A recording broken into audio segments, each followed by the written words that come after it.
हरे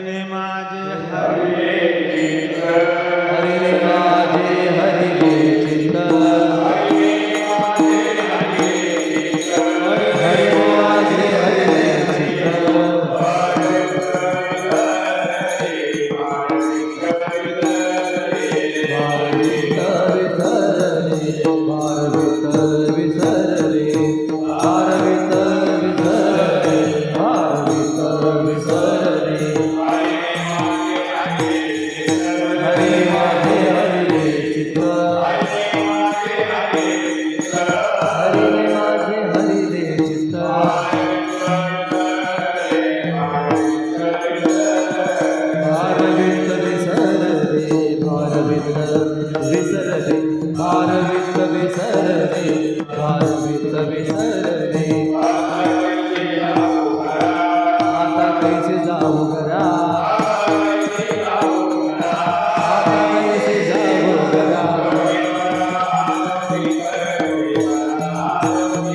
होय बरालो की होय बरालो की होय बरालो की होय बरालो की पार्वतीची सांगता होती पार्वतीची सांगता होती घरची पोटी घाली घरची पोटी घाली घरची पोटी घाली घरची पोटी घाली कैसे जाऊ घरा कैसे जाऊ घरा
जाऊ घरा.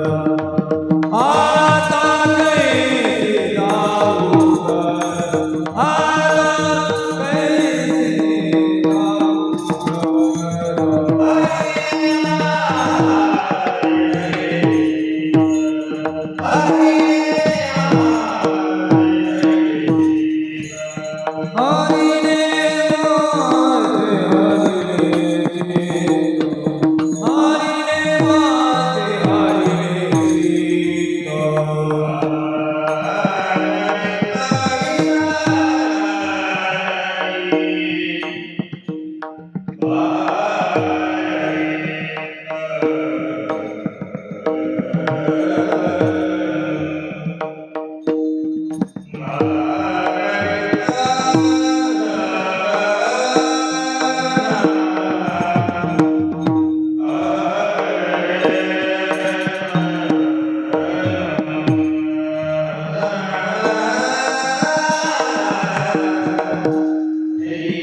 हरिले माझे हरिले चित्त भाविले माझे हरिले चित्त भाविले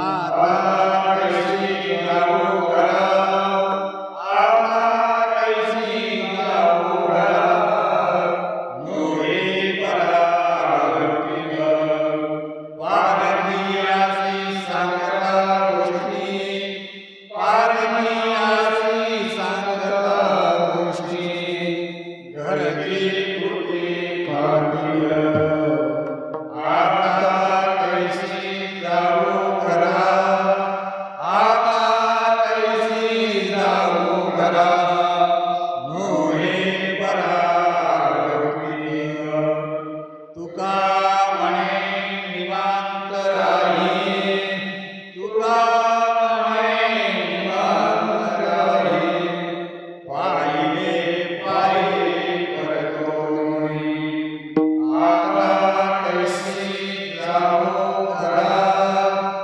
आता कैसी जाऊ घरा नोहे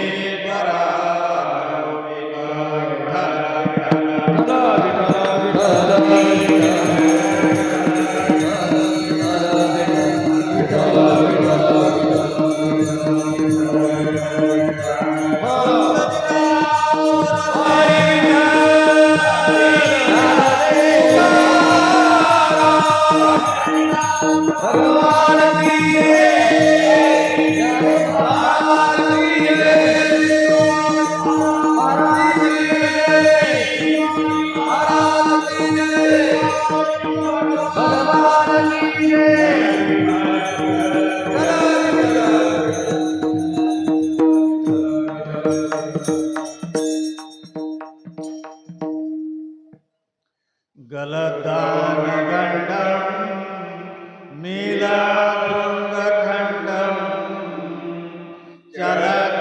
चरत्कारुशुंडम जगत्रानशंडम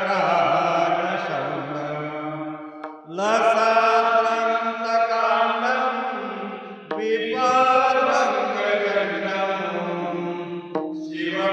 शिवप्रेमपिंडम भजे वक्रतुंडम महायोगपीठे तटे भीमरत्या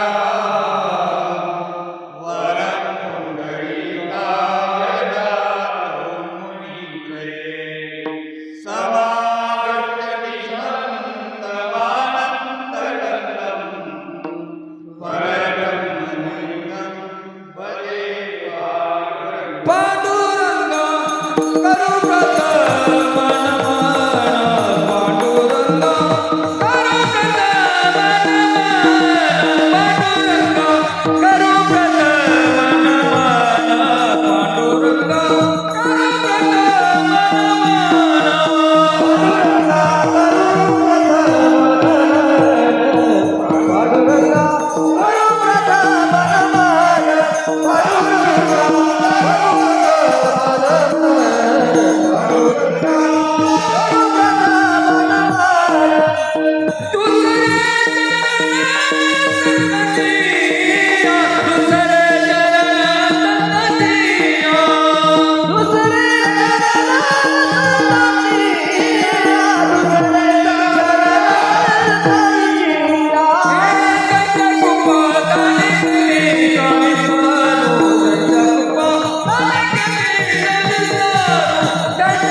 हे दुःख बंधन मारुती नंदन, हे दुःख बंधन मारुती नंदन, सुखलो विरचिया सुख विरची बारुमा, सुख विरची बारुमा, आशा सिद्धी नवविवेका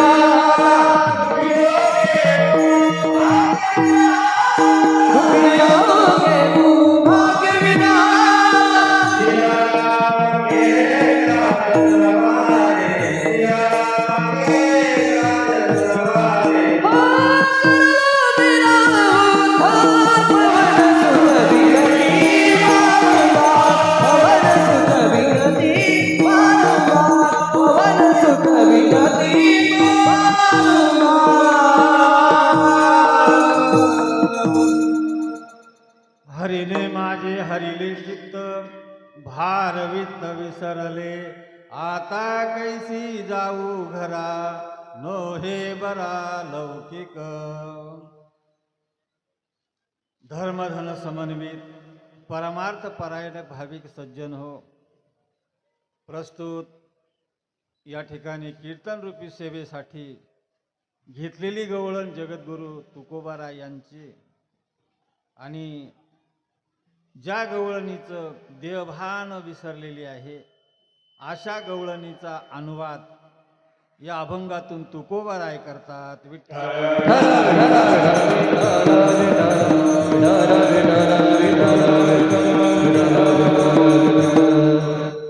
आज काल्याचा प्रसंग आहे. गेली 7 दिवसांच्या पासून आम्ही त्या भगवंताला आळवलं, त्या भगवंताचं गुणानुवाद, त्यांचं गुणकीर्तन, चिंतन, कथा श्रवण केल्या आणि म्हणून आज आपल्याला तो प्रसाद सेवन करायचा आहे. प्रसाद हा काही सहजासहजी मिळत नसतो. प्रसादासाठी बरंचसं काही करावं लागतं. गेलो आणि केला पुढे हात आणि मिळाला प्रसाद असं नाही होत. प्रसादासाठी आमच्याकडं प्रयत्न पाहिजे, आमच्याकडं पुरुषार्थ पाहिजे आणि प्रयत्नाच्या नंतर पुरुषार्थ आणि पुरुषार्थानंतर त्या प्रसादासाठी वाट बघायची असते. वाट न पाहता प्रसाद मिळत नसतो, वाट पाहावी लागते आणि पाहे प्रसादाची वाट. प्रसादासाठी वाट पाहावी लागते. उगीच उतावळेपणा करून चालत नाही. प्रसादाच्या अवस्थेपर्यंत जाण्यासाठी उतावळेपणाचा उपयोग नाही.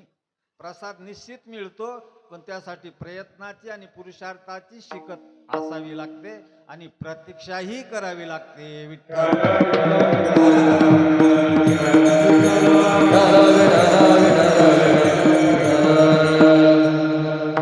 काहींच्या जीवनामध्ये प्रतीक्षा करायला खूप कालावधी लागलेला आहे. जसं शबरी बिलिनीला 10,000 वर्ष वाट पाहावी लागली आणि खटवांग रायाला 1 तास वाट पाहावी लागली. परीक्षितींना 7 दिवस वाट पाहावी लागली. सांगायचा आशय हा आहे की तो प्रसाद, तो परमात्मा, तो भगवान तेव्हा आपला असा होतो ज्यावेळेला खऱ्या अर्थानं आम्हाला प्रसाद मिळतो. तर प्रसाद मिळण्यासाठी वाट पाहावी लागते. उतावेळपणा करून चालत नाही. का चालत नाही? वाट का पाहावी लागते आणि दीर्घ कालानंतरच प्रसाद का मिळतो? त्याचं एकच कारण आहे, हा जो प्रसाद आहे ना, हा प्रसाद शाश्वत स्वरूपाचा आहे. जसं बहुनाम जन्मनाम अंते ज्ञानवान माम प्रपद्यते वासुदेव सर्वमिति स महात्मा सुदुर्लभा. बहुनाम जन्मनाम अंते, खूप खूप जन्म गेल्याच्या नंतर त्या भगवंताची प्राप्ती होते. तसं खूप कालावधी गेल्यानंतर त्या भगवंताचा प्रसाद आपल्याला मिळतो. आणि बघा, प्रसादाचं हे स्वरूप आहे, प्रसादस्तु प्रसन्नता. तो प्रसाद मिळाला ना, तर आपलं अंतःकरण सदैव कायम स्वरूपी प्रसन्न होत असतं, प्रसन्न होतं. आणि प्रसन्नतेसाठीच प्रसाद मिळवायचा असतो. प्रसादो सुप्रसन्नता. भगवान देखील म्हणतात, प्रसादे सर्व दुःखानां हानिरस्योपजायते. हा प्रसाद आहे. म्हणजे तो प्रसाद आम्ही सेवन केला, त्या सगळ्या दुःखांची हानी होते, दुःख शिल्लकच राहत नाही, त्यालाच प्रसाद म्हणतात. आणि असा हा काल्याचा प्रसंग आहे, काल्याचा प्रसाद आहे. काल्याचा प्रसाद मिळतो, पण त्यासाठी आपल्याला गोपाळ व्हावं लागतं.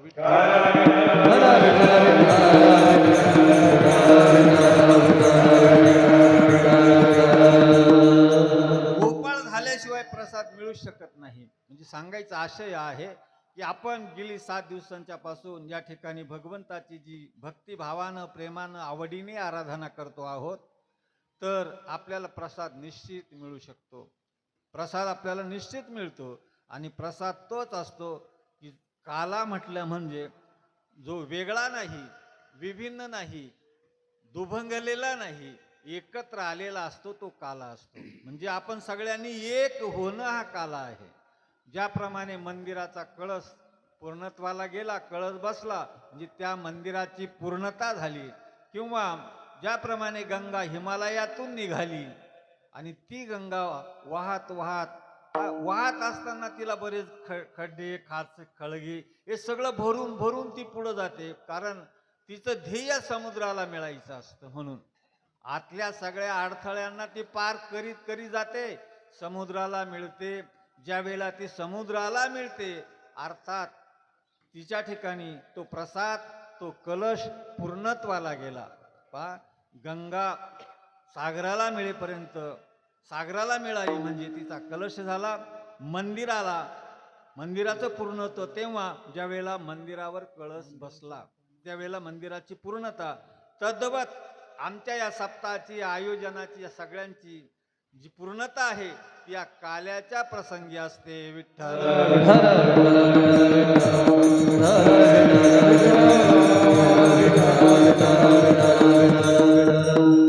म्हणून काल्याचा प्रसाद आपण आज सेवन करणार आहोत. आणि त्या प्रसंगाला अनुसरून जगद्गुरु तुकोबाराय यांची, जिला असं दृढ अपरोक्ष ज्ञान नाही अशी जी गवळण आहे, त्या गवळणीचा अनुवाद प्रत्यक्ष तुकोबाराय या अभंगातून करता आहेत. बघा, व्यवहार असो का परमार्थ असो, त्यामध्ये आपण खऱ्या अर्थानं चित्त लावून काम केलं तरच ते पूर्णत्वाला जात असतं. चित्त नसेल तर त्या कामाला पूर्णता नाही, त्या कामामध्ये कमी अधिक होऊ शकतं. जसं उदाहरणार्थ, व्यवहारामध्ये जर चित्त नसेल ना, तर ते काम यथार्थाने पूर्ण होत नाही. जसं व्यवहारात एखादा इतका चांगला संसार करतो, एवढा चांगला संसार करतो, लोक म्हणतात, का हो त्या रामभाऊचा संसार किती छान आहे, किती चांगला आहे. तर म्हणतात, अहो त्याचं पूर्ण लक्षच त्याच्यामध्ये आहे, पूर्ण चित्तच त्याच्यात घडलेलं आहे, म्हणून त्याचा संसार उत्तम आहे, चांगला आहे. म्हणजे संसारात जर चित्त असेल तर संसार चांगला होतो. तद्वत परमार्थामध्ये जर चित्त त्या ध्येयाच्या वाटचालीवर आरूढ झाला असेल तर त्याचा परमार्थ सुद्धा फलद्रूप होत असतो. म्हणजे परमार्थ करा किंवा संसार करा, त्यामध्ये चित्त असलं तरच ते पूर्णत्वाच्या कडे जात असतं. म्हणून सांगायचा आशय हा आहे की ज्या वेळेला आपलं चित्त ठिकाणावर नसतं, त्यावेळेला कुठलंच काम व्यवस्थित होत नसतं. जसं उदाहरणार्थ सांगायचं झालं तर, एका वेळेला भगवान गोकुळात जात असताना, एका गल्लीनं जात असताना भगवान चालले त्या गल्लीमधून, पण राधा घुसळण करीत असताना राधेचं लक्ष भगवंताकडे गेलं, कृष्णाकडे लक्ष गेलं. आता कृष्णाकडे लक्ष गेल्यामुळं काय झालं, तिचं चित्त तिथं स्थिरावलं कृष्णाकडं. आता तिला घुसळण करायचं होतं, पण घुसळण करायचं होतं तर घुसळण करायला त्या मडक्यामध्ये दही टाकायला पाहिजे होतं. ते दही टाकायचं विसरून गेली आणि ती त्या रित्या डेऱ्यामध्ये घुसळण करायला लागली. पहा, म्हणजे ती राधा कृष्णाला पाहिल्यानंतर तो डेरा घुसळण करी त्या रित्या डेऱ्यामध्ये घुसळण करते आहे. म्हणजे कृष्णाला पाहून भुलली राधा, कृष्णाला पाहून ती राधा भुलली आणि तिथं त्या डेऱ्यामध्ये ती घुसळण करायला लागली. तद्वतच एकदा काय झालं, ही राधा रस्त्याने जात असताना कृष्णानं राधेला बघितलं. तर राधेला बघितल्यानंतर त्या कृष्णाची अवस्था तशीच झाली. पहा, हा कृष्ण त्या गाईच्या गोठ्यामध्ये बैल दुहितो नंदा घरी, राधेला पाहून भुलले हरी, बैल दुहितो नंदा घरी. मला हे सांगायचं आहे की राधेची एकदा अशी अवस्था झाली, कृष्णाची एकदा अशी अवस्था झाली. ती का म्हणून झाली, तर चित्त ठिकाणावर नाही म्हणून झाली. तद्वत संसारामध्ये स्वयंपाक करीत असताना ज्या वेळेला स्वयंपाकामध्ये जर लक्ष असलं तर स्वयंपाक चांगला होतो. स्वयंपाकात लक्ष नसलं तर त्याच्यात अव्याप्ती होते किंवा अतिव्याप्ती होते. म्हणजे मीठ कमी तरी होतं किंवा जास्त तरी होतं. सांगायचा आशय आहे की परमार्थ असो की व्यवहार असो, त्याच्यात लक्ष असणं महत्वाचं असतं. विठ्ठल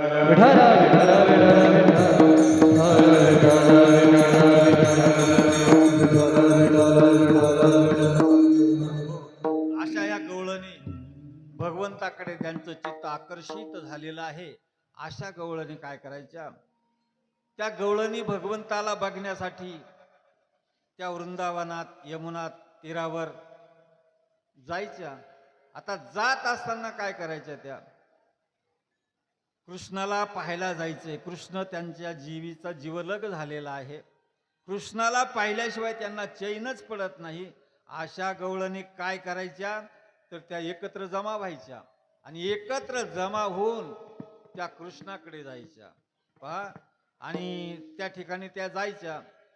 तिथं जात असताना त्या गवळणींनी काय केलेलं असतं, एक गवळण अशी असते, सासूबाई तिला घराच्या बाहेर जाऊ देत नाही. तिला वाटतं मी कृष्णाला कधी भेटू शकेन मग असं. तर त्या सुनेनं भरलेलं मडकं, भरलेला हंडा, भरलेलं पाणी सगळं त्या मोरी बाथरूम मध्ये ओतून दिलं. आणि ते ओतून दिल्यानंतर सासूबाईला म्हणते, सासूबाई घरात पाणीच नाही, आता पाणी नाही, पाण्याशिवाय कसं चालेल, मग जा पाण्याला. मग ती गवळण पाण्याला निघते. भरीला ओलांडूनी रीता करी घट, मीस पाणीयाची गोविंदाची चट, चाले झडझडा उसंतुनी वाट, पाहे पाळतुनी उभा तोची निटवू. त्या गवळणीनं काय केलं, भरीला ओलांडून रीता करी घट. भरीला भरलेला होता, तो घट भरलेला होता, पण तिनं रिकामा केला.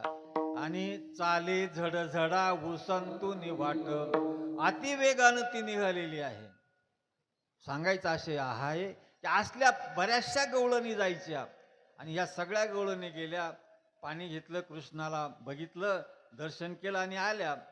त्यातली एक गवळण आली ना, पण ती चित्ताला विसरून आली. चित्त कृष्णाकडे ठेवून आली घरी. आता घरी आल्यानंतर जर चित्त तिचं हरीकडं आहे, हरीकडं गुंतलेलं आहे, तर तिच्याकडनं काम चांगलं व्यवस्थित होणारच नाही ना. मग तिच्या कामामध्ये सगळा ताळमेळ हुकायचा, सगळं चुकायचं. सासूबाईंनी सांगितलं, जाग वेळ झाला, भाकरी कर. ती भाकरी करायला गेली ना, तर भाकरी करायच्या ऐवजी ती गोवऱ्याच थापायला लावली, गोवऱ्याच थापायला लागली.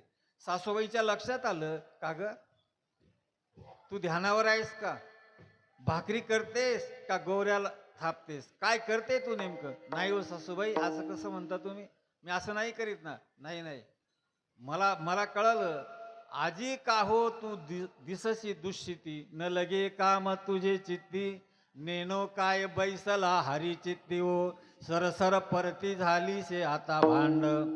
पा, तुझ्या चित्तात हरी येऊन बसलाय असं मला वाटतं, म्हणून तुझं चित्त या कामात नाहीये. तर पा, अशा गवळणींची त्या अवस्था व्हायची. एका गवळणीची अशी अवस्था झाली, ती गवळण घरात असताना सासूबाईंनी सांगितलं, अगं इकडे ये. आली ती, म्हणे बघ तुझ्या कड्यावरची मुलगी आहे ना, तिचं नाव हरणी होतं, तिला खाली ठेव जरा आणि ही बरणी वरती ठेव शिंक्यावर. तर ही ती बरणी घेऊन गेली. हरणी कड्यावर होती. तिथं गेल्यानंतर तिनं काय केलं, ती बरणी कड्यावर घेतली ना हरणीला शिंक्यावर ठेवलं. हे असं का होतं? असं चित्ताच्या व्यग्रतेमुळं होतं.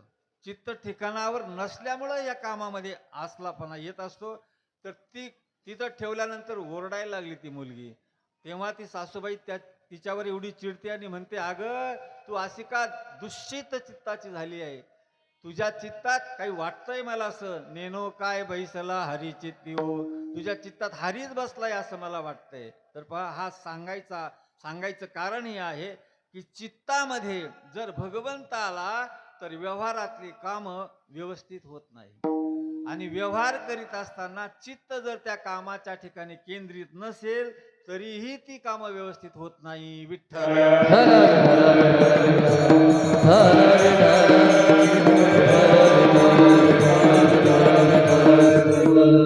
म्हणजे तुम्ही जे काही करता ना ते लक्षपूर्वक करा, चित्तपूर्वक करा, ध्यानपूर्वक करा, यथोचित करा. नाहीतर चित्त बाजूला आहे, सवय लागली हाताला काम करायची ते करीत राहतं, पण चित्तात तसं काहीच नाही. तर इथं चित्त महत्वाचं आहे. आणि असं असल्यास तो बघा, त्या बऱ्याचशा गवळणी जायच्या. एक गवळण अशी असते की त्या ठिकाणी गेल्यानंतर ती गवळण देहभान विसरली, तिच्या जीवनाचा, चित्ताचा, मनाचा, अंतःकरणाचा विषय फक्त एक भगवान श्रीकृष्णच झाला. जसं विषय येतो त्यांचा झाला नारायण, नावडे जन धन माता पिता.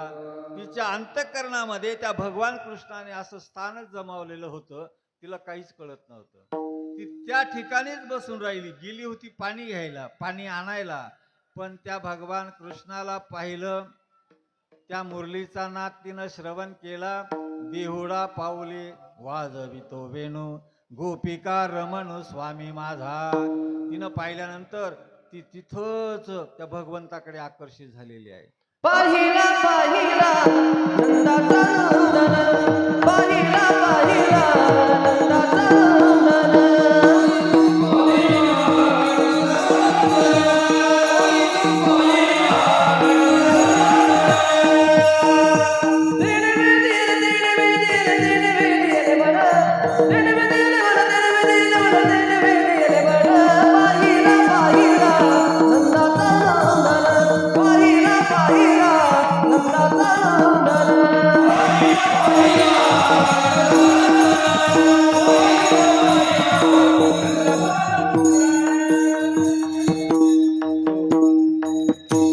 त्या गवळणीने त्या भगवंताला पाहिल्यानंतर तिचं मनच तिथं वेधल्या गेलं.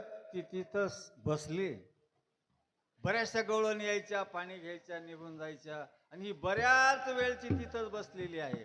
उठायलाच तयार नाही. तिला काही सूचना असं झालं, जणू काही तिचं देह तादात्म्य सुटलेलं होतं. तिला काहीच कळत नव्हतं, नुसती बसून राहिली. गेली पाण्याला आणि बसलीच तिथं, उठायलाच तयार नाही. त्यावेळेला तुकोबाराय त्या गवळणी जवळ आले. तुम्ही म्हणाल तुकोबाराय तर आत्ता झाले, आणि त्या द्वापार युगामध्ये कृष्णलीला प्रसंगी तुकोबाराय कसे होते? हो, तुकोबाराय तेव्हा होते. तुकोबाराय प्रत्येक युगामध्ये देवाबरोबर होते. जे झाले अवतार तुका त्याचे बरोबर, तुका त्याचे बरोबर, तुका त्याचे बरोबर. जे झाले अवतार तुका त्याचे बरोबर, तुका त्याचे बरोबर, तुका त्याचे बरोबर.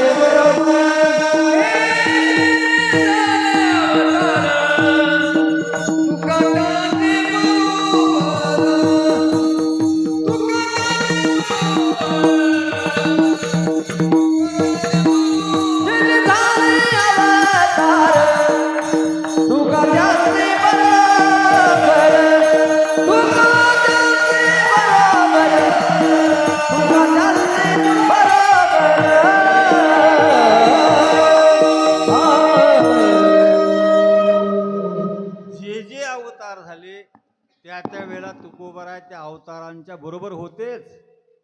आणि म्हणून या कृष्ण प्रसंगात सुद्धा तुकोबाराय होतेच. आणि म्हणून ते तुकोबाराय ती एका ठिकाणी बसलेली गवळण असते, कुठं जायचा विचार तिच्या अंतःकरणात स्फुरत नाही. बऱ्याच वेळची त्या ठिकाणी ती बसलेली आहे.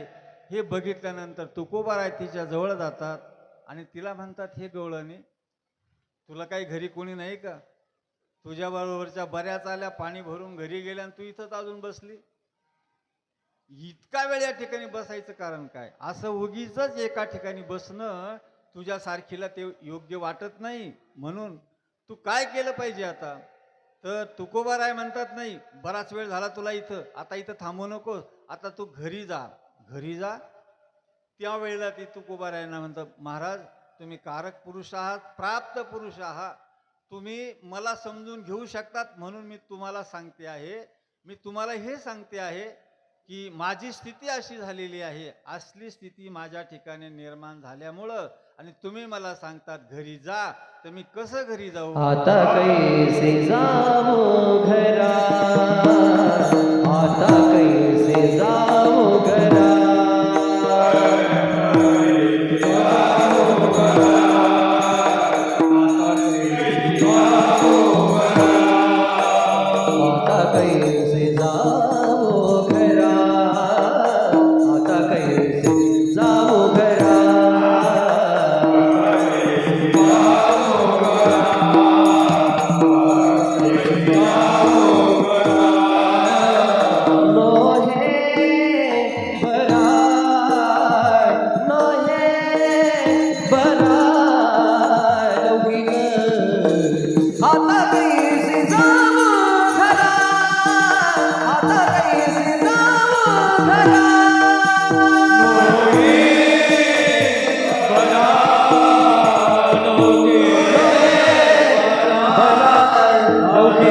कैसे जाऊ घरा,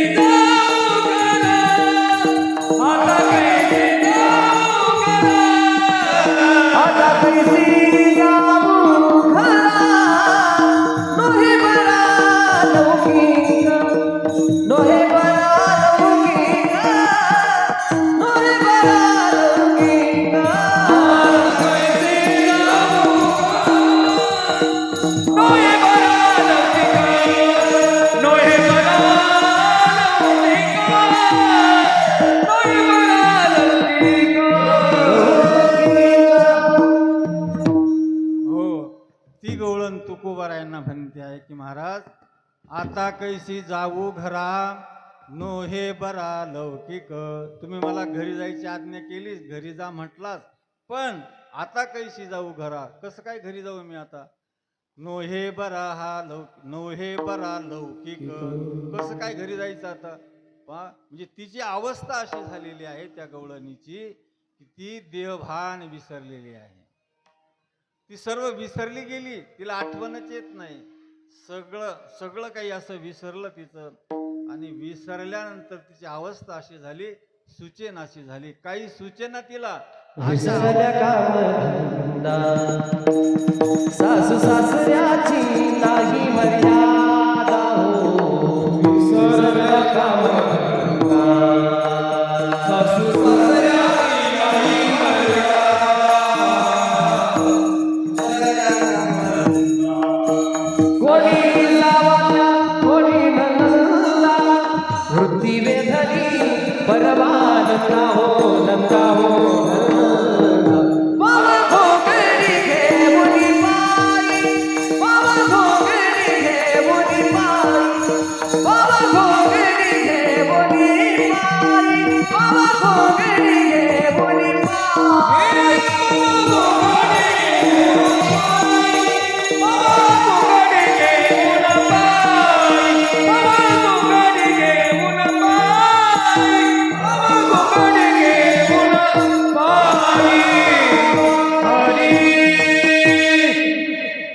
जिच्या चित्तामध्ये हरी येऊन बसतो ना, ती कामधंदा काय सगळ्यांचाच विसर तिला पडतो. विसरली कामधंदा विसर पडतोच. तसं ही गवळण तुकोबारायांना म्हणते आहे की महाराज, आता कैशी जाऊ घरा, आता कसं काय मी घरी जायचं? मला घरी जायचं. तुकोबाराय म्हणतात, अगं घरी कसं जायचं? तू जशी आली होती, ज्या वाट्यानं आली होती तसं जा ना. तुला घर सापडेल ना. तर तिचा प्रश्न असा आहे की आता कैशी जाऊ घरा, नो हे बरा लौकिक.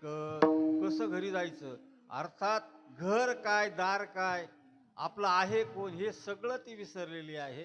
मी आणि माझे हिचा विसर तिला पडला होता. आणि म्हणून त्या गवळणीची अवस्था अशी झाली. अहंक ममतेच्या लवड सवडी, मातेन पवतीची बापुडी, म्हणून जन्म मरणाची दुथडी, ढवळते ठेली. ज्याचं मी आणि माझं पण विसरलेलं आहे, विसरलं आहे. तसं या गोपीची स्थिती ती झालेली आहे की मला सगळा विसर पडलेला आहे. म्हणून मी कसं घरी जायचं, आणि अशा वेळेला आता घरी जाणंही मला बरं वाटत नाही. आता कैसी जाऊ घरा, नो हे बरा लौकिक. बा लौकिक काय, घरचे काय आणि दारचे काय ते आपल्याला नावं ठेवणारच. तर मला प्रश्न पडला, मी प्रश्न करते तुम्हाला, आता कैशी जाऊ घरा, कसं काय घरी जाऊ. तुकोबारायांनी तिला थोडं मार्गदर्शन केलं, सांगितलं. पण तिची अवस्थाच अशी झालेली आहे की तुकोबा तुम्ही प्राप्त पुरुष आहात, तुम्हाला हे सगळं काही कळतं.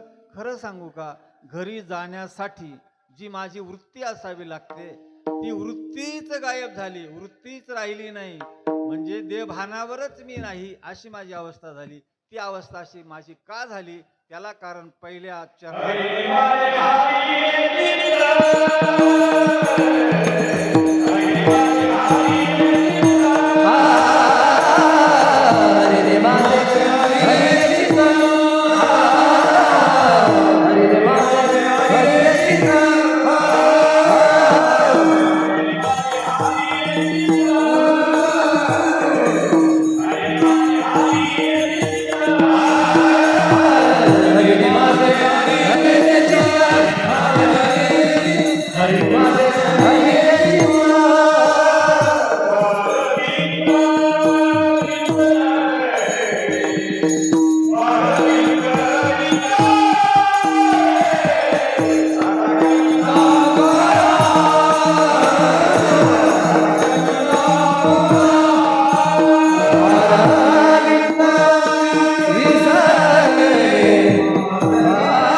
हरिने माझे हरिले चित्त, भारवित विसरले. त्या हरीनं माझ्या चित्ताचं हरण केलं, माझं चित्तच ठिकाणावर नाही राहिलं, हरीनं हरण केलं. भगवान कृष्णाचं हेच चरित्र आहे की तो दुसऱ्याचं समोरच्याचं चित्त हरण करीत असतो, म्हणूनच त्याचं नाव कृष्ण आहे. आणि तो कृष्ण कृष्ण कर्षती आत्मसाक्षात करोती आनंदत्वेन परिणमयती मनोभक्तान मिती यावत. जो आपल्या भक्तांचं स्वतःकडे चित्त आकर्षित करून घेतो ना, तो कृष्ण आहे. मग या कृष्णानं काय केलं, हरीने माझे हरिले चित्त, या हरीनं माझं चित्त हरण केलं. तुमचं आमचं का करीत नाही हो चित्त हरण देव? तुम्हाला आम्हाला वाटत नाही का आमच्या चित्ताचं हरण देवानं करावं म्हणून? जरी वाटलं ना तरी आमचं चित्त तो हरण करीत नाही. का करीत नाही? अहो आमच्या चित्तामध्ये अनंत जन्मापासून केलेले जे संस्कार विकार ते साचलेलं आहे. असं एवढा मल साचलेला आहे. आणि असं मलाने युक्त असलेल्या चित्ताची अपेक्षा देव कदापि करणार नाही. म्हणजे निर्मळ चित्ते झाली नवनीते, असं निर्मळ चित्त बनलं पाहिजे, चांगलं चित्त बनलं पाहिजे. आता या गवळणीचं चित्त निर्मळ का झालं, तर ती तिकडे जाताना तिनं काय केलं, भरीला उलंडूनी रीता करी घट. घट या शरीरालाच घट म्हणतात. या घटामध्ये राम आहे आणि या शरीरांतर्गत असणारा जो राम आहे हे घट आहे. याला घट म्हटलं जातं. त्या गवळणीने काय केलं, भरीला ओलांडूनी रिताकरी घट, हा घट रिकामा केला. रिकामा केला तिनं, ते पाणी सांडलं बाथरूम मध्ये. म्हणजे शरीर रिकामा केव्हा होतं, यातून जेव्हा काम क्रोध विकार ही सगळी मांदियाळी जाते तेव्हा ते मोकळं होतं. भरीला ओलांडूनी रीता, रीता म्हणजे मोकळा केला. काम क्रोध लोभ हे सगळे बाजूला टाकले, ते गेले, त्यांना घालवलं, तेव्हा हे शरीर कसं झालं, हे शरीर मलरहित झालं. तिथं दोषच नाही, विकारच नाही, आता मलरहित झालं. तिनं काय केलं, पुन्हा चाले झडझडाऊ संतुनी वाट, एवढी घाई गर्दीनं निघालेली आहे, धडपड करीत निघालेली आहे. म्हणजे तिच्या जीवनामध्ये निष्काम कर्म घडलं आणि निष्काम उपासना घडली. हे दोघं घडल्यानंतर एक आवरण दोष राहतो, आणि त्या आवरण दोषाच्या निवृत्ती करता काय होतं, तो दोष निवृत्त होण्यासाठी भगवंताचा साक्षात्कार, ते ज्ञान आपल्याला मिळवावं लागतं. या गोपीच्या जीवनात हेच झालं. तिचा मल विक्षेप दोष गेलेला आहे, आणि पाहे पाळतुनी उभा तोच निटव, हा तिला झालेला सगुण साक्षात्कार आहे. सगुण साक्षात्कार तेव्हा होतो ज्या वेळेला मल आणि विक्षेप जातात. या गवळणीच्या जीवनामध्ये एवढं घडलं, तिला सगुणाचा साक्षात्कार झाला, आणि जिला सगुणाचा साक्षात्कार झाला ना, तिला बाकीचं काही बघायची इच्छाच नाही, काही करायची इच्छाच नाही. म्हणून ती गवळण म्हणते आहे की हरीने माझे हरिले चित्त, त्या हरीनं माझ्या चित्ताचं हरण केलं. आता चित्त जर तिकडं हरण केलं गेलं तर मी काय करणार इकडं, काहीच नाही. माझी वृत्तीच आता ठिकाणावर नाही, वृत्तीवरच मी येत नाही, देवभानावरच मी येत नाही. म्हणून तुकोबाराय, तुम्ही म्हणतात घरी जा, पण कसं घरी जाऊ, आता कैसी जाऊ घरा, अशी अवस्था माझी झालेली आहे. आणि बघा तुकोबाराय, तुम्हाला हे माझं दुःख सांगण्यासारखे तुम्ही आहात म्हणून तुम्हाला सांगितलं. इतरांना सांगितलं त्याचा उपयोग होत नाही, उलट इतरांना सांगितलं तर ते नावं ठेवतील. हे तिसऱ्या चरणात सांगतात. पारखी आसी सांगता गोष्टी, पारखी आसी सांगता गोष्टी, पारखी आसी सांगता गोष्टी, पारखी आसी सांगता गोष्टी, पारखी आसी सांगता गोष्टी, पारखी आसी सांगता गोष्टी, पारखी आसी सांगता गोष्टी, पारखी आसी सांगता गोष्टी. घरची मोठी गाती, घरची मोठी गाती, घरची मोठी गाती, घरची मोठी गाती, घरची मोठी गाती, खातील घरची मोठी खातील. आता कैसी जाऊ घरा, आता कैसी जाऊ घरा, आता कैसी जाऊ घरा, आता कैसी जाऊ घरा, आता कैसी जाऊ घरा, आता कैसी जाऊ घरा,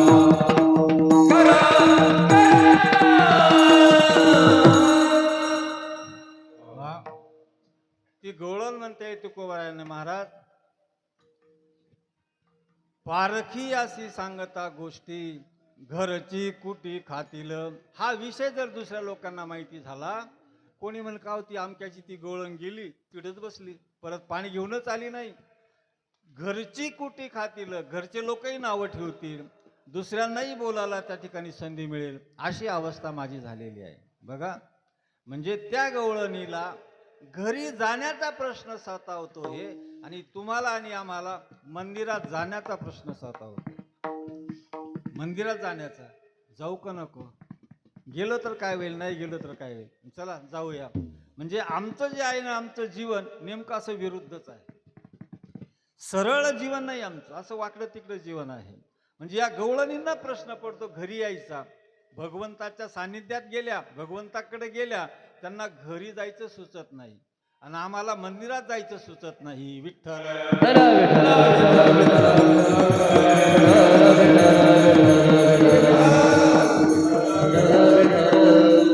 म्हणून धन्य भाग्याच्या त्या जन्मल्या संसारी या गवळणी आहे ना, या धन्य भाग्याच्या आहेत.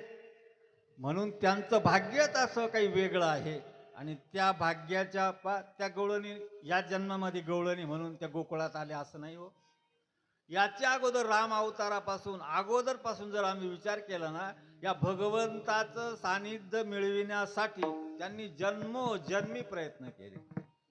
कधी आम्हाला याचं सानिध्य मिळेल, कसा आम्हाला आपलासा करता येईल, यासाठी खूप प्रयास केले त्यांनी. आपल्याला माहिती राम अवतारामध्ये रामाच्या पायाने शिळा होते म्हणून अनेक ऋषी मंडळी मोठाली अशी दगड घेऊन आलेली आहेत.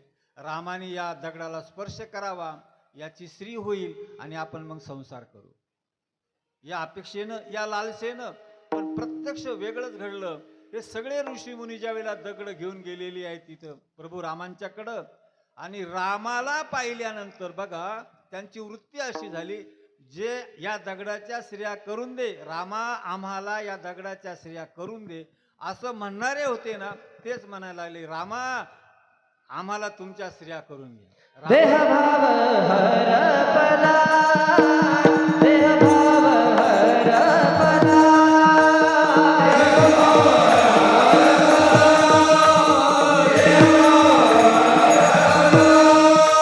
देह भाव हरपला, देह भाव हरपला,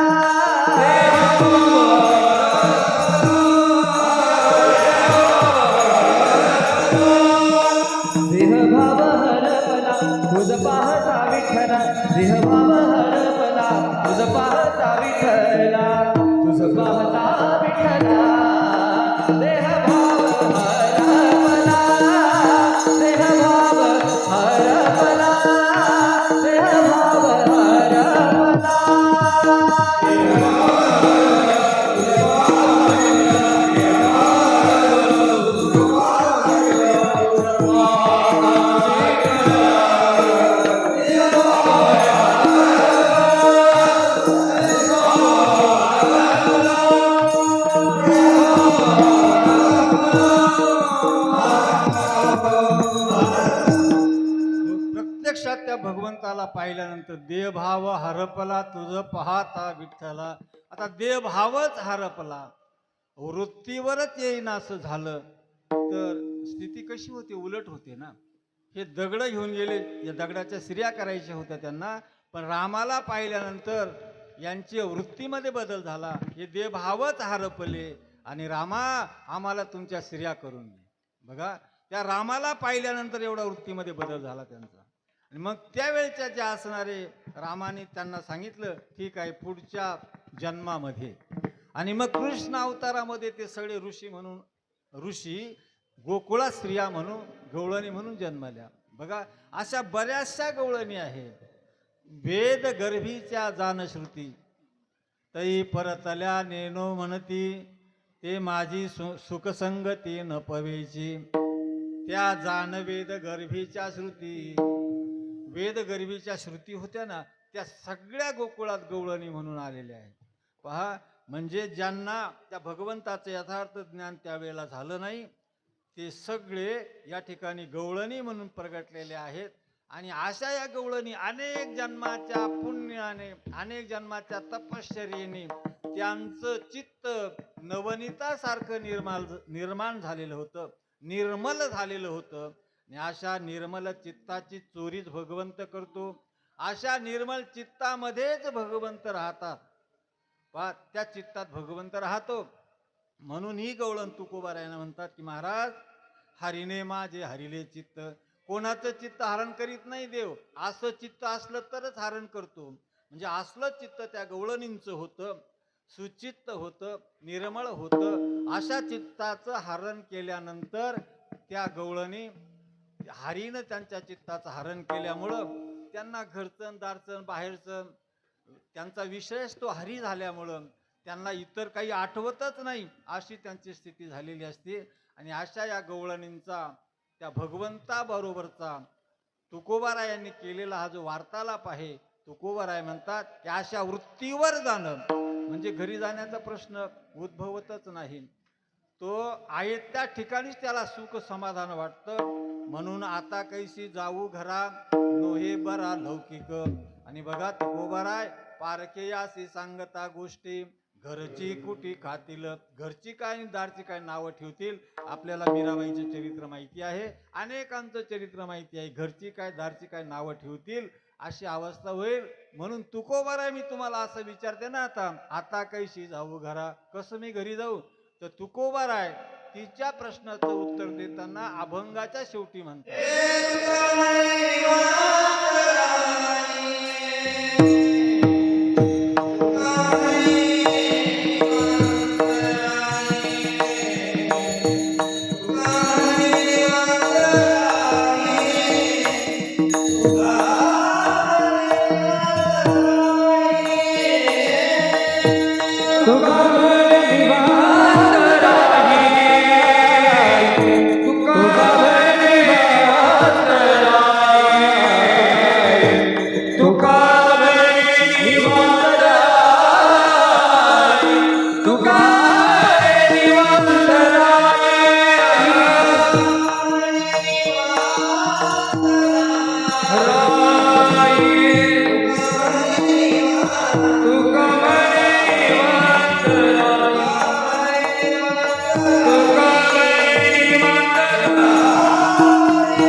हो तुकोबाराय त्या गवळणीला शेवटच्या चरणातून उत्तर देतात. तिचा प्रश्न आहे, आता कैसी जाऊ घरा, मी आता कसं घरी जाऊ, हा तिचा प्रश्न आहे. आणि तुकोबाराय उत्तर देतात, तुका म्हणे निवांत राही, पाहिले पाही परतोनी. हे त्याचं उत्तर झालं का? पण तुकोबारायांनी हेच उत्तर दिलं, हे गवळणी तू आता काय कर, निवांत राहा आणि पाहिलेल्या हरीलाच पुन्हा पुन्हा पहा. याचा अर्थ काय की त्या गोपीच्या जीवनामध्ये थोडासा अंश कमी होता, भगवंताला पोचण्यापुरता थोडासा अंश कमी पडला. जसं पुनवे हुनी चतुर्दशी, पुनवेचा चंद्र आणि चतुर्दशीचा चंद्र यात न कळण्या इतकं अंतर असतं.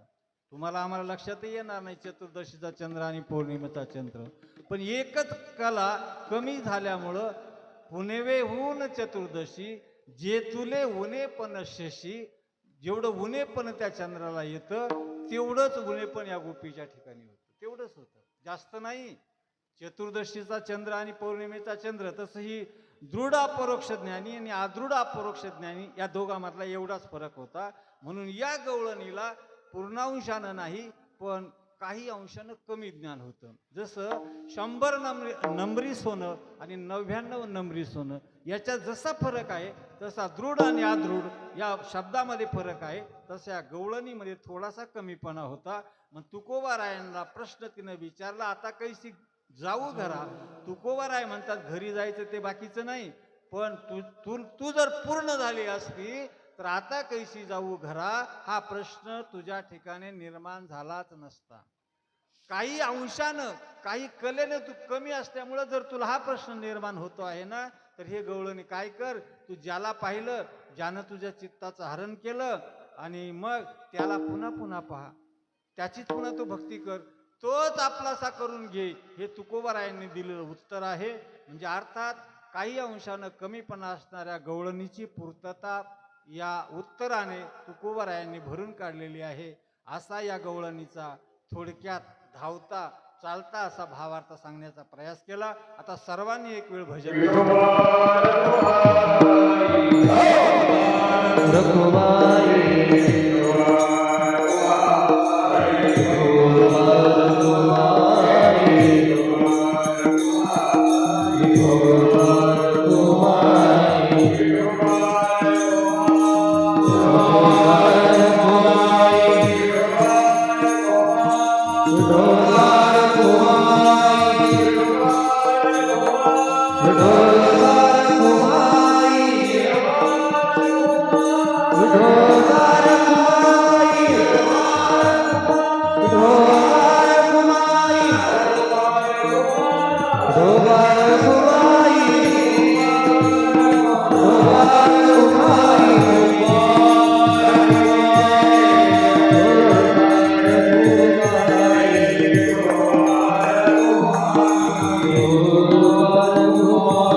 आलो.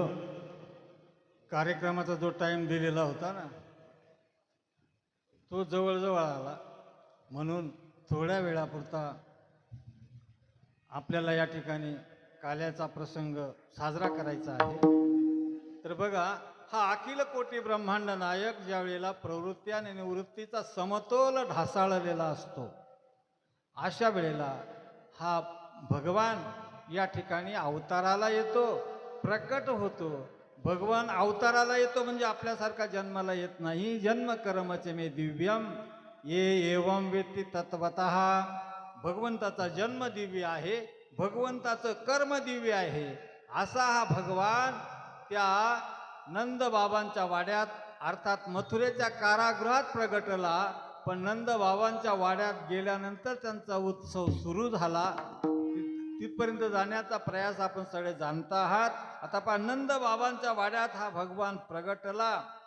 प्रगटल्यानंतर सुनंदेने त्या भावाला नंदांना सांगितलं. काय सांगितलं? त्या सुनंदेने सांगितलं की बाबा भैया लालो भयो. नंद के आनंद भयो जे कन्हैया लाल की. नंद घरा आनंद भयो जे कन्हैया लाल की. नंद के आनंद भयो जे कन्हैया लाल की. नंद घरा आनंद भयो जे कन्हैया लाल की. हाथी घोडा पालकी देव नंद लाल की. हाथी घोडा पालकी देव नंद लाल की. पूनम के चंद्र भयो जे कन्हैया लाल की. हे नंद के आनंद भयो जे कन्हैया लाल की. नंद घरा आनंद भयो जे कन्हैया लाल की. हो, असा भगवान या गोकुळामध्ये नंदांच्या वाड्यात प्रगटलेला आहे. आणि पहा, लगेच वाड्याच्या बाहेर, नंदबाबांच्या वाड्याच्या बाहेर सगळ्या गोकुळात परिसरामध्ये भगवंताचं प्राकट्य झालं. नंदबाबांना लाला झाला, यशोदेला लाला झाला, सगळ्यांना माहिती झालं. आणि सगळ्या गवळणी नंदबाबांच्या वाड्याकडे यायला निघालेले आहेत. त्या नंदबाबांच्या झालेला मुलगा त्याचं प्रगटपण सगळ्यांना विदित झालं. आणि विदित झाल्यानंतर सगळ्या गोकुळामध्ये आनंदोत्सव साजरा करायला सुरुवात झाली. तर आपल्या हिंदू सनातन संस्कृतीमध्ये आनंदोत्सव साजरा करताना नेमकं काय करतात?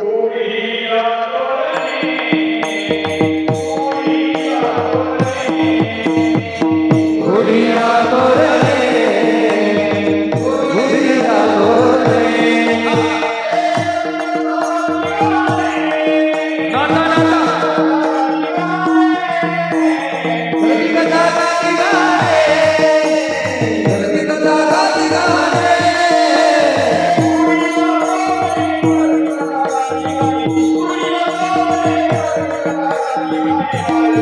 हो हो हो हो.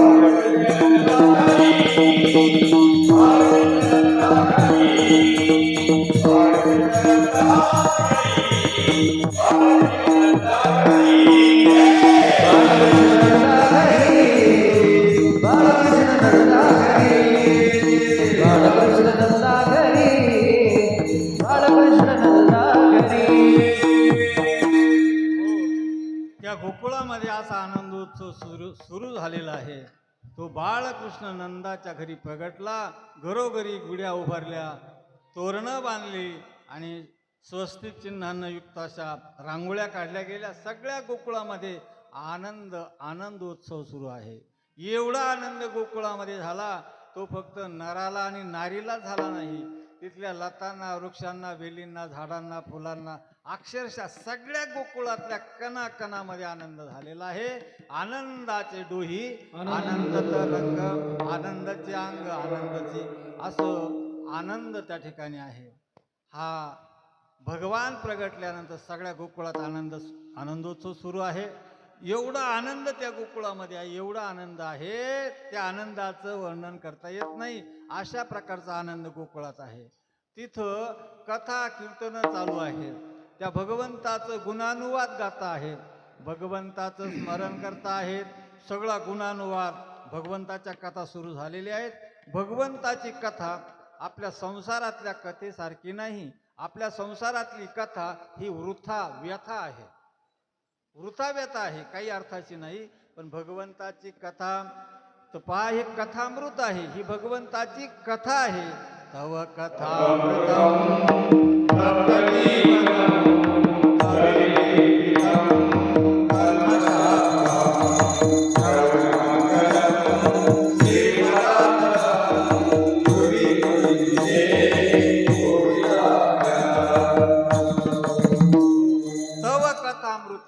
भगवंताची कथा आहे, भगवंताची कथा अमृत आहे. आणि ते अमृत आपण कानाच्या मार्फत अंतःकरणाकडे सोडायचे, ते अमृत प्यायचं नाही. पहा, हे कथामृत जे आहे ना, कानाच्या द्वारे कर्णेंद्रियामार्फत अंतःकरणामध्ये पोहोचवल्यानंतर खरोखर आपण या जन्म मरणाच्या फेऱ्याच्या पलीकडे जातो, जन्म मरणातीत होतो. अशी ही मौल्यवान कथा आहे. आणि त्या कथेचं गान गोकुळात होतं आहे. घरोघरी आनंदोत्सव साजरा सुरू आहे. बघा, एखाद्या गावामध्ये, एखाद्या घरात मुलगा जन्माला आला, संतान प्राप्ती झाली तर किती लोकांना आनंद होतो. घरच्यांना, शेजाऱ्यांना, कुटुंबियांना, सोयरेधाऱ्यांना एवढ्यांनाच आनंद होतो. पण हा भगवान प्रगटल्यानंतर सगळ्या गोकुळवासीजनांना आनंद झाला. आणि सगळे म्हणतात, यशोदे, तुला लाला व्हावा म्हणून आम्ही अनेक व्रत वैकल्य केली ना, तुला लाला व्हावा म्हणून आम्ही अनेक उपास तापास केले ना. म्हणजे सांगायचं असे काय की सगळ्यांची आराधना आहे ती, आणि सगळ्यांच्या आराधनेला ती भगवान त्या ठिकाणी प्रगटलेले आहेत. त्यामुळे सगळ्यांना आनंद झाला. आता हा भगवान मोठा व्हायला लागला. बघा, भगवंताला मोठं व्हायला वेळ लागत नाही आणि लहान व्हायलाही वेळ लागत नाही. भगवान लहानही होतात, मोठही होतात. अनोरणिया थोकडा तुका आकाशा एवढा, एवढा मोठा भगवान होतो, पण लहान सुद्धा होतो. जो अंतःकरणात साठविला जातो एवढा लहानही होतो.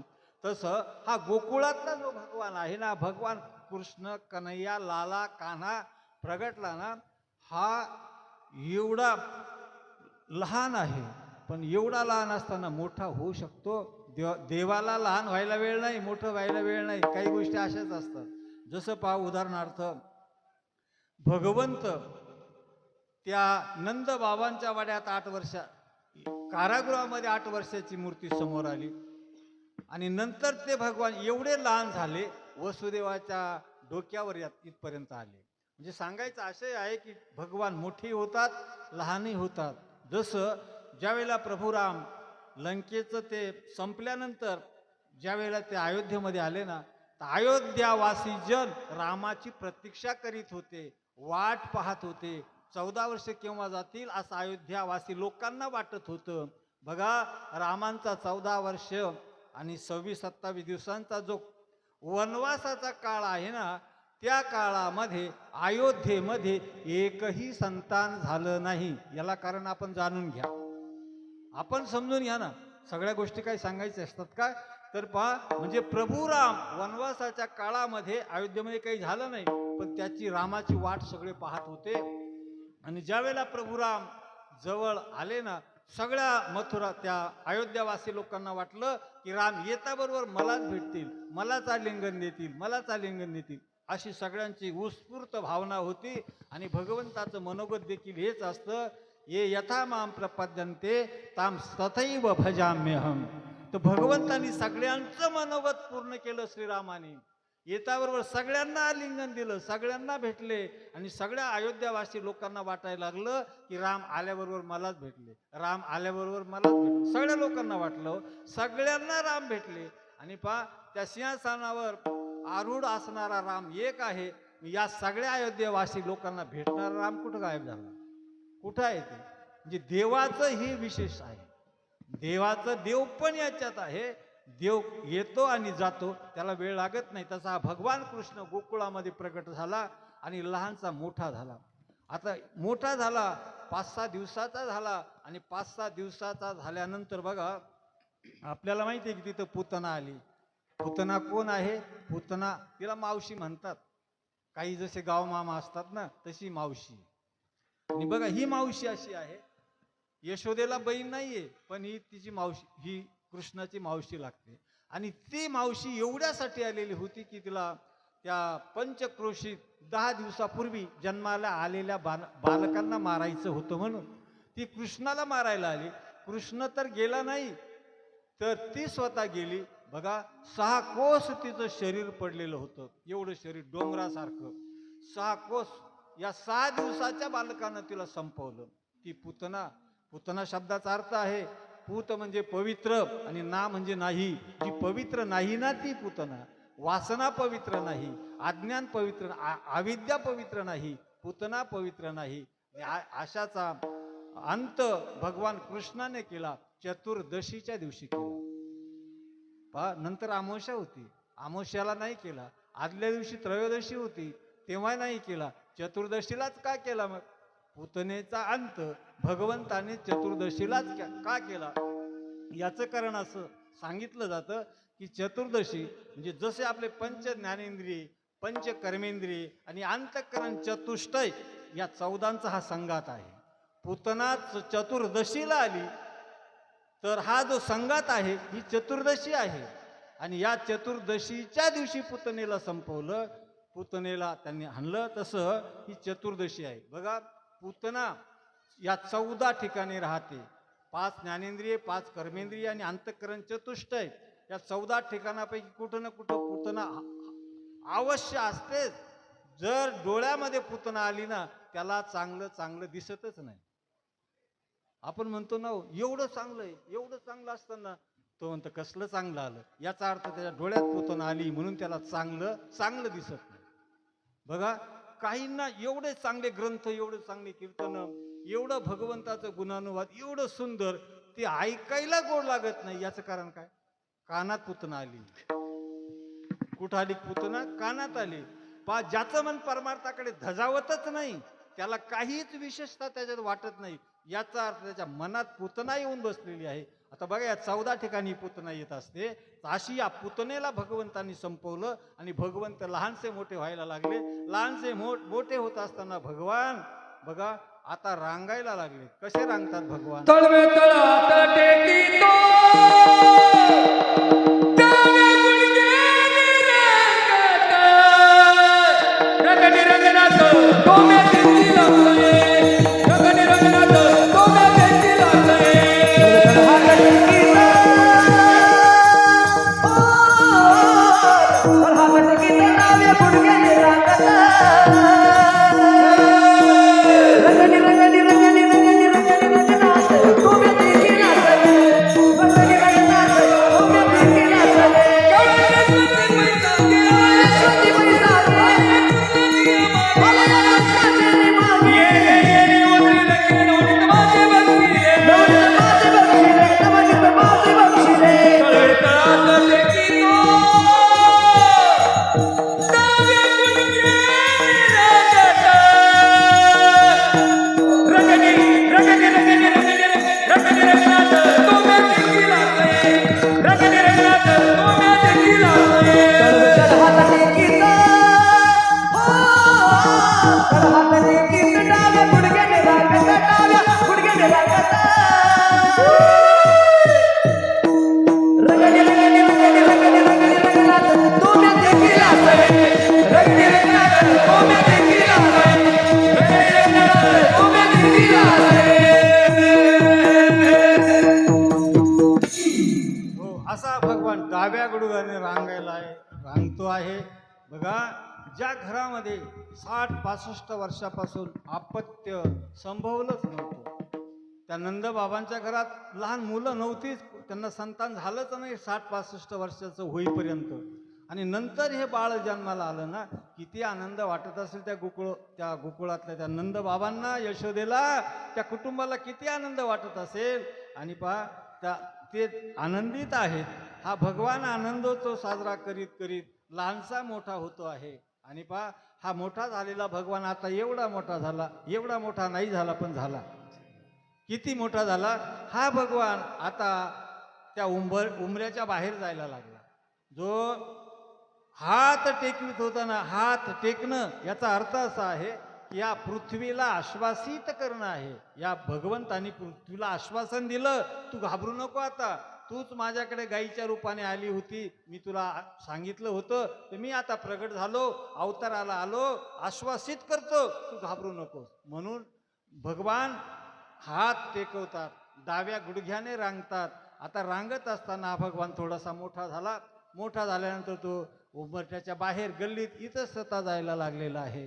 पहा, आणि हा भगवान बाहेर गेल्यानंतर त्याच्या वयाची लहान लहान मुलं, पोरं बाळं, त्या गोपाळांची गोकुळातल्या गोपाळांची मुलं एकत्र केलेली आहे. एकत्र लहान मुलं, कृष्णापेक्षा काही वर्षांनी मोठी आणि काही लहान आणि काही समवयस्क, अशी ही मुलं त्यांनी जमा केलेली आहे. आणि पहा, त्या गोपाळांना सांगतात की गोपाळांना माझ्यासारखे दष्टपुष्ट तुम्ही का नाहीत. त्या गोपाळांनी त्याचं कारण सांगितलं.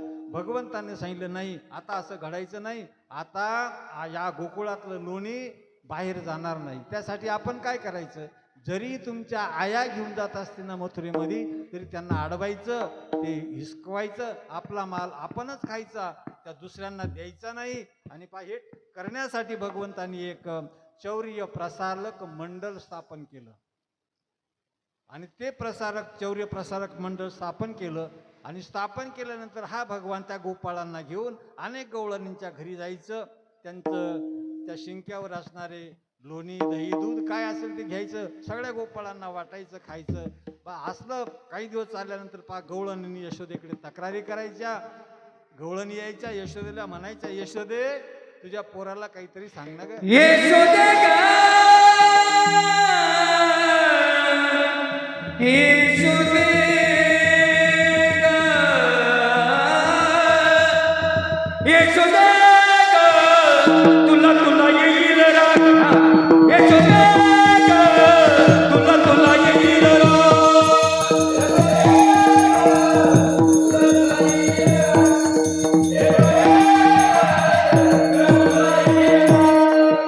तुझ्या मुलाला काहीतरी सांग, तुझ्या मुलाला काहीतरी सांग,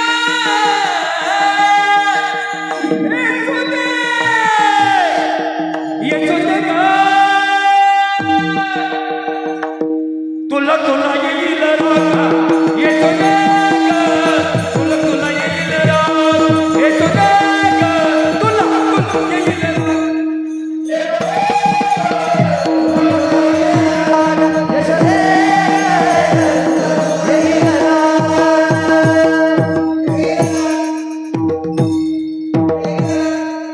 या गवळणी यशोदेकडे जायच्या, तक्रारी करायच्या.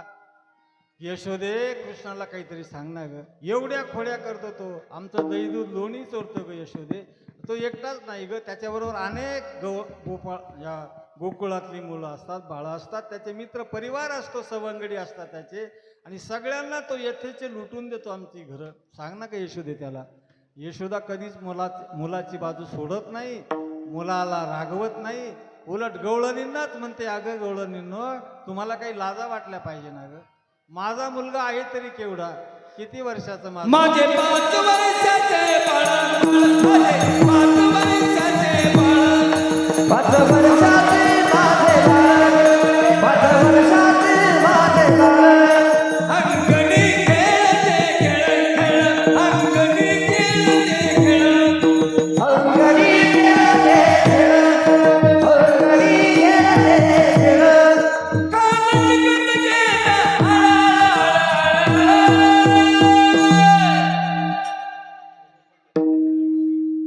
गोकुळच्या दारी तुम्ही ग,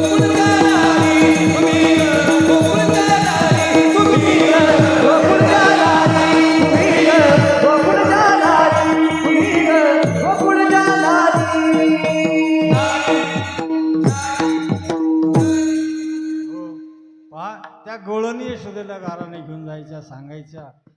आणि एवढ्या वेळेला यशोदेने गाराने ऐकले. आणि कृष्ण चोरीत अशा घरी करायचा. कोणाच्या घरी करायचा? घर पाहून एकांताचे. एकांताच्या घरात जायचं. एकांत म्हणजे तिथं काही असं नाहीये. अशा एकांताच्या घरात जाऊन कृष्ण चोऱ्या करायचा. चोरी काही दुसरी करायचं नाही. कृष्ण चोरी करायचा तो चित्ताची चोरी करायची. चित्त चोरी येले नंदाच्या नंदने.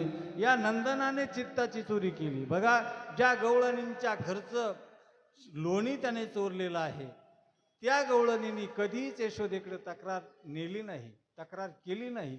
मग या तक्रारी करणाऱ्या ज्या होत्या ना त्यांच्याकडे भगवान कधीच आला नव्हता. त्यांच्या या सगळ्यांच्या तक्रारी आहेत विठ्ठल.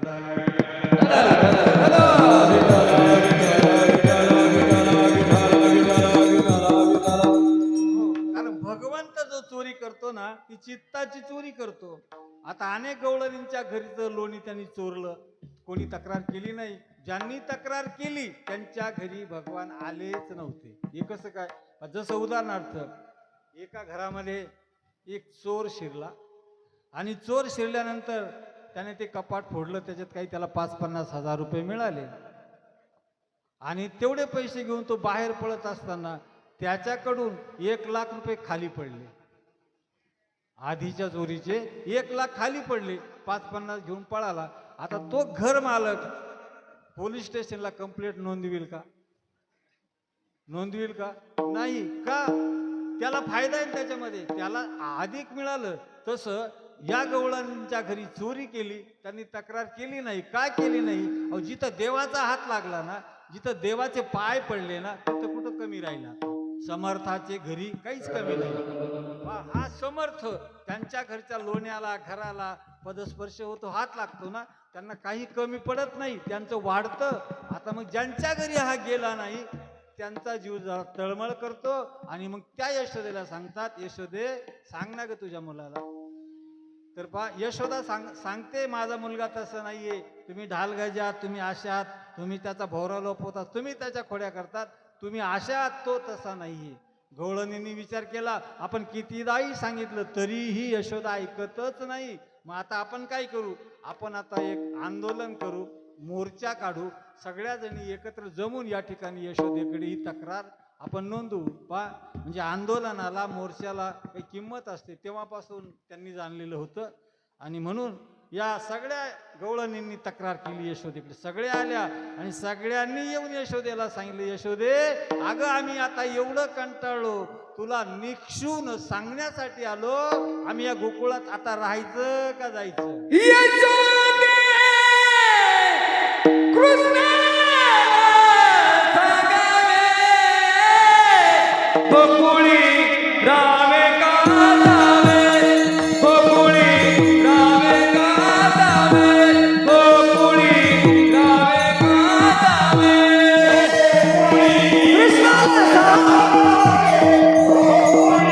राहावे का जावे, गोकुळी राहावे का जावे. हे प्रेमाची जोडी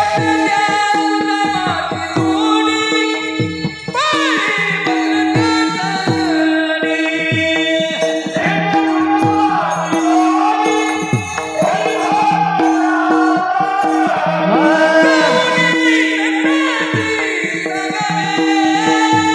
गोकुळी जावे का जावे, गोकुळी जावे का जावे, गोकुळी जावे का जावे. राहावे का जावे, गोकुळी राहावे का जावे, गोकुळी राहावे का जावे.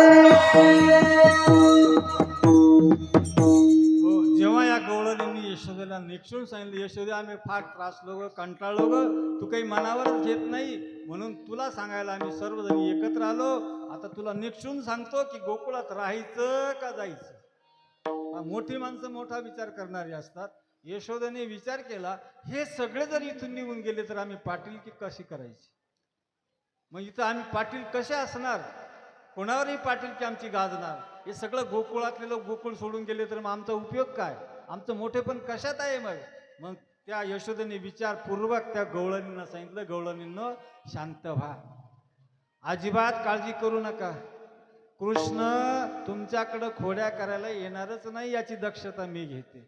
तुम्ही काहीच तक्रार येणारच नाही तक्रार. कृष्ण काहीच करणार नाही तुम्हाला. तुम्ही असं त्रासून कंटाळून गोकुळ सोडू नका, गोकुळातच राहा. कृष्ण उद्यापासून खोडी करायला येणार नाही, कारण उद्यापासून मी त्याला शाळेत पाठवणार आहे. गाई चालल्या वनाप्रती, गाई चालल्या वनाप्रती. गाई चालल्या वनाप्रती, गाई चालल्या वनाप्रती. सवे पेंड्या झाल्या सांगती, सवे पेंड्या झाल्या सांगती, सांगती सांगती सांगती. गाई चालल्या वनाप्रती, गाई चालल्या वनाप्रती. चालल्या वनाप्रती, गाई चालल्या वनाप्रती. वनाप्रती, वनाप्रती. हो, गायी तर वनाप्रती चालल्याच. आता गायी वनाप्रती चालल्या तर कृष्ण त्यांच्या मागे मागे चालला. कसा चालला कृष्ण?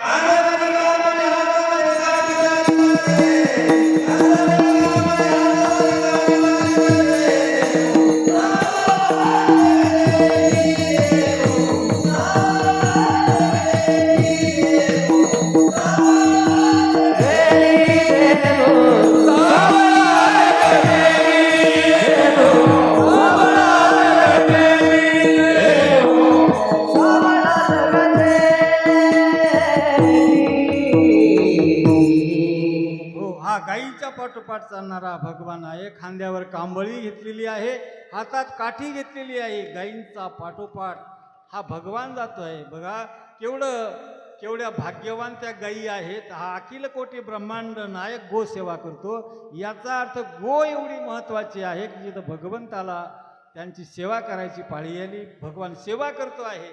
आणि पहा असं बऱ्याच दिवस गायी सांभाळतात. मुलं बाळ सवंगडी बरोबर असतात. रोजचा त्यांचा नित्यक्रम ठरलेला असतो. त्या वृंदावनात त्या 84 वनामध्ये या भगवंताच्या गायी, यमुनेचा तीर, तो गोवर्धन पर्वत, या परिसरामध्ये दिवसभर त्या गायी चारायच्या. यमुनेच्या वाळवंटामध्ये येऊन पाणी पिऊन बसायच्या, रवंत करायचे.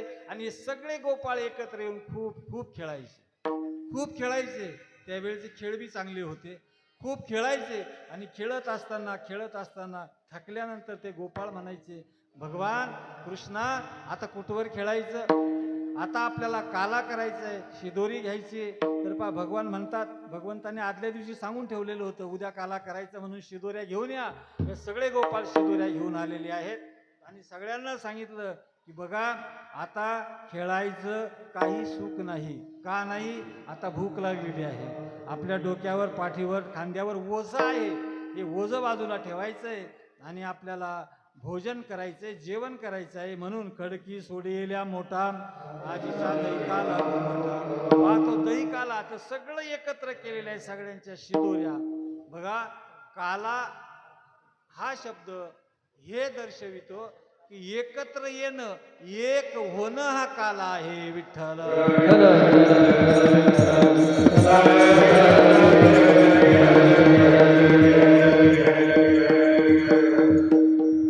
हो, एक होणं हा काला आहे.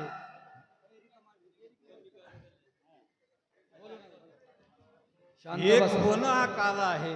आणि म्हणून त्या गोपाळांनी सगळ्यांनी भगवंताच्या जवळ ते सगळे आलेले आहेत. भगवंतांनी सगळ्यांच्यासाठी सांगितलं की तुम्ही सगळे कमळाकार बसा. आणि भगवंतांनी त्या एकत्र केलेल्या शिदोरीचा काला आपल्या हातावर घेतलेला आहे. आता भगवान या ठिकाणी काला वाटणार आहे. बघा, भगवंतासारख्याला एकदाच काला करता आला, एकदाच देवाला एकदाच काला करता आला. एवढा काला दुर्लभ आहे. देवाने एकदा केला आणि माऊलींनी चंद्रभागेच्या वाळवंटात केला. तर पहा, तेव्हापासून हा काला सुरू झाला ना, तर रोज कुठं ना कुठं काला असतो. त्यावेळच्या एकेका वेळच्या काल्याच्या प्रसादानं लोकांच्या मध्ये असा काही बदल झाला. आणि आज आपण नुसताच काला खातो आहे, बदल मात्र आपल्यात होत नाही. या काल्याच्या प्रसादाने आपल्या अंतःकरणामध्ये बदल व्हावा एक इच्छा आहे. आणि बघा, एवढा असा अवर्णनीय प्रसंग आहे तो काल्याचा. भगवंताच्या गायी रवंत करीत बसलेल्या आहेत. यमुना जुळजुळ वाहते आहे. सगळ्या लता वेली सगळ्या बहरलेले आहे. असं काही एकदम निसर्गरम्य वसंताचं बहरणं जसं असतं तसं वातावरण झालेलं आहे. आणि हा भगवान सगळ्या गोपाळांच्या मध्ये उभा आहे. पहा, मध्ये उभा राहून भगवंत सगळ्यांना काला वाटतो आहे. हे दृश्य वरून बघणारे सगळे भक्त आहेत. त्यांना हे सुख कधी पावलं नाही, मिळालं नाही. तर अशा भाग्याचं वर्णन शुकदेव मुनी करतात की अहो भाग्यम महोभाग्यम नंदगोपौरजौकसाम यन्मित्रम परमानंद पूर्ण ब्रह्म सनातन. हे सनातन ब्रह्म या गोकुळवासी गोपाळांचं मित्र झालेलं आहे. पहा, याचंच वर्णन शुकदेव मुनी करतात. बिभ्रद वेणू जठर पटयो शृंगवेत्रेच कक्षे वामे पानौ मस्तृण कवलम तत्फलान्यंगुलेषु तिष्ठन्मध्ये स्वपरिसुहृदो हासयन्नर्मभिस्वयि स्वर्गे लोके मिशति बुभुजि यज्ञ भगवान की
रामकृष्ण हरी. आज आपल्या